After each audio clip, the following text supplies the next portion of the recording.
Shalom, Go Student. Apa kabar? Nah, saya percaya semuanya dahsyat, mantap, luar biasa. Huha. Udah lama ya kita nggak melakukan atau melepaskan yel-yel itu ya. Saya percaya teman-teman pada huha semuanya, pada sehat semuanya di dalam Tuhan. Amin. Ketemu lagi dengan saya Kasanto di Go Student Online Sharing, tentunya di YouTube Go Bogor Online Service. Nah, Go Student Online Sharing ini bisa teman-teman saksikan di IG-nya Go Student ya.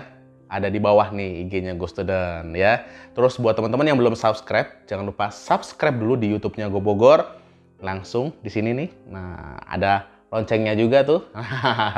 Oke ya, untuk mendapatkan notifikasi terbaru dari pengajaran-pengajaran atau konten-konten kreatifnya dari Go Bogor. Nah, hari ini teman-teman, kakak akan bagikan sedikit firman Tuhan yang bertema bertahan, jangan mundur. Coba katakan sama-sama, bertahan, jangan mundur. Haleluya.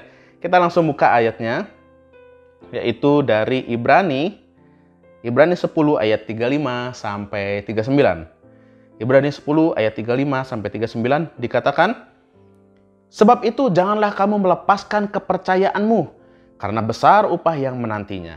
Sebab kamu memerlukan ketekunan, supaya sesudah kamu melakukan kehendak Allah, kamu memperoleh apa yang dijanjikan itu.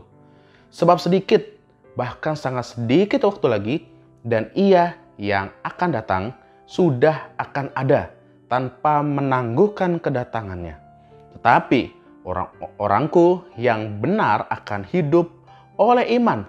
Dan apabila ia mengundurkan diri, maka aku tidak berkenan kepadanya. Tetapi kita bukanlah orang-orang yang mengundurkan diri dan binasa, tetapi orang-orang yang percaya dan yang beroleh hidup. Jadi kita harus hidup oleh iman dan jangan sampai mengundurkan diri. Nah teman-teman, di zaman sekarang, di masa pandemi ini udah dari bulan apa ya? Mungkin udah sekitar 8 bulan, 9 bulan ya. Kita ada di masa pandemi ini. Kayaknya susah banget kehidupan atau ekonomi atau keadaan negara kita atau gimana. Tapi kita percaya bahwa kita harus terus bertahan di dalam Tuhan ya. Jangan sampai mundur teman-teman ya. Karena itu apa yang harus kita lakukan supaya kita bisa tetap bertahan. Dan justru bukan mundur ya. Kita harus bertahan atau kita harus maju malah bersama Tuhan. Jangan mundur ya. Yang pertama adalah kita harus hidup oleh iman. Seperti kata firman Tuhan tadi ya. Nah, jadi iman itu bukanlah tindakan nekat atau gambling, teman-teman ya. Wah, kalau berhasil atau enggaknya, dilihat nantilah. Yang penting kita jalan aja dulu. Waduh, jangan begitu ya. Karena iman bukanlah nekat, bukanlah gambling. Nah, iman itu sesuatu yang bisa mengalahkan dunia. Di 1 Yohanes 5 ayat 4 dikatakan, sebab semua yang lahir dari Allah mengalahkan dunia. Dan inilah kemenangan yang mengalahkan dunia, yaitu iman kita. Kita punya iman di dalam Tuhan. Saya percaya Kristus.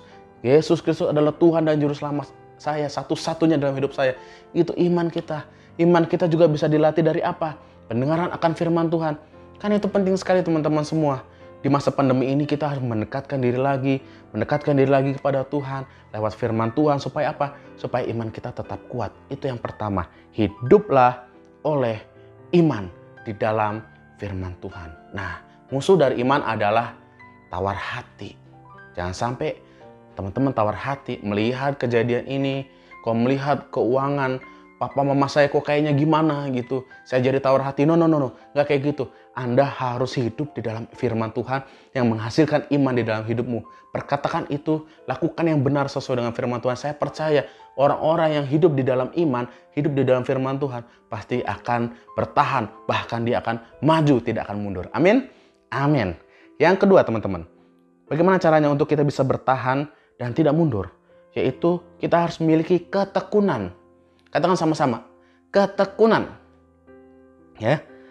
Lakukan terus standar kekristenan kita. Contohnya, saat teduh pribadi setiap pagi, ya. Baca renungan dari pemimpin yang sudah dikirimkan mungkin ke gembala oikos Anda. Ya, baca setiap pagi atau setiap siang renungan itu atau setiap sore, saya percaya itu akan menguatkan kita. Yang kedua atau yang ketiga, caranya adalah kita harus mesbah keluarga, teman-teman. Ya, ring satu kita ini adalah keluarga kita di rumah. Jadi Anda harus perhatikan betul kehidupan kerohanian papa mama kita. Mungkin opa oma kita yang ada di rumah, mungkin adik atau kakak kita yang ada di rumah. Ajak mereka untuk berdoa. Ya, supaya apa? Supaya mereka juga hidup di dalam iman seperti yang poin pertama tadi. Harus tekun. Karena apa? Nggak ada pilihan lain. Emang kita mau kerjakan apa? Kita harus kerjakan terus loh firman Tuhan. Kita harus hidupi terus loh firman Tuhan. Dan kita harus lakukan terus loh firman Tuhan. Dengan apa? Dengan tekun. Jangan pikirkan dosa. Jangan kompromi dengan dosa. Hiduplah tekun di dalam firman Tuhan. Nah, jadi kalau misalnya teman-teman tidak tekun, maka teman-teman akan mudah terbawa oleh arus dunia ini.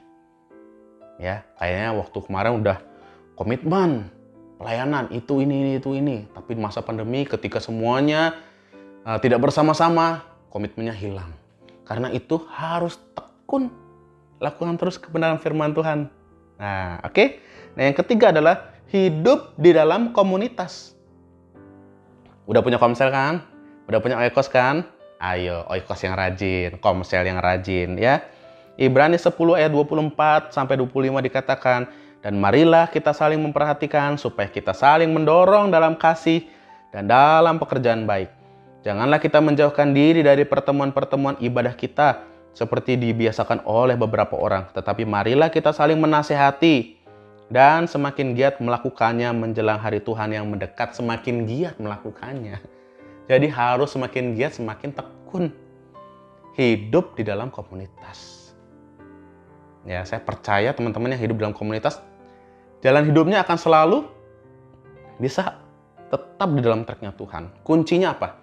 Kuncinya taat. Ya, harus taat teman-teman semua. Di dalam komunitas kita udah ada gembala oikos, udah ada nilai-nilai. Nah itu harus ditaatin teman-teman.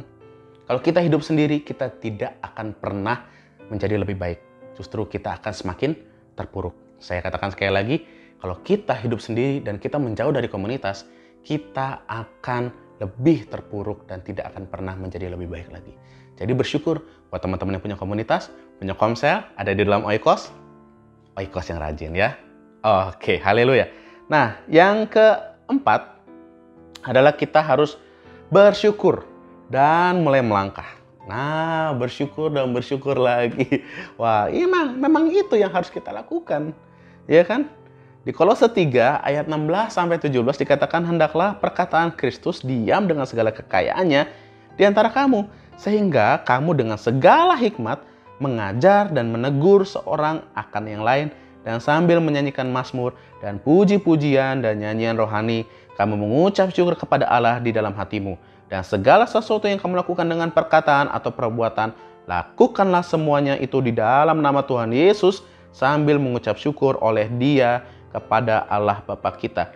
Jadi Tuhan bilang segala sesuatu yang kamu lakukan dengan perkataan atau perbuatan, ya, lakukanlah semuanya itu dalam nama Tuhan Yesus sambil mengucap syukur. Jadi selain kita harus mengucap syukur, kita juga harus do something.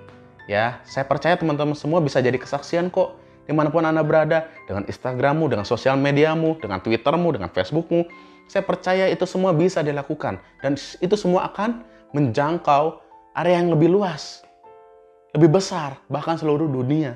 Karena itu jadilah orang-orang yang berdampak. Mengucap syukur penting. Teman-teman, bukan hanya teman-teman doang yang mungkin ngerasa, hidup saya kok susah ya, kok hidup saya begini ya, kok hidup. Enggak.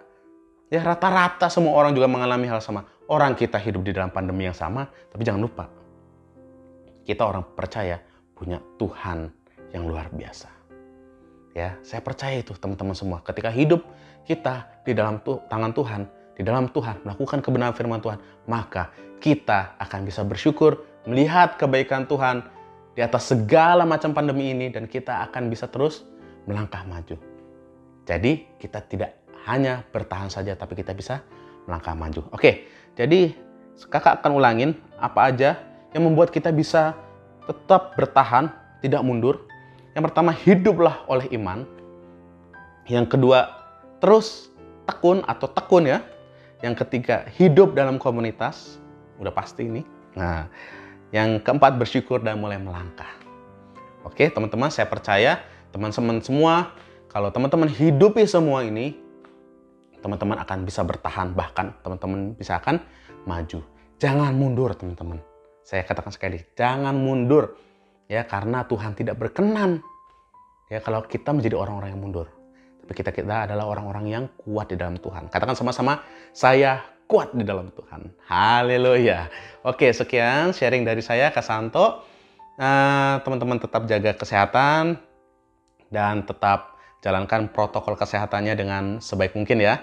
Oke, dan jangan lupa untuk saksikan terus Go Student Online Sharing di channel YouTube-nya Go Bogor Online Service setiap hari Sabtu jam 3 sore. Oke? Tuhan Yesus memberkati kita semua. Bye!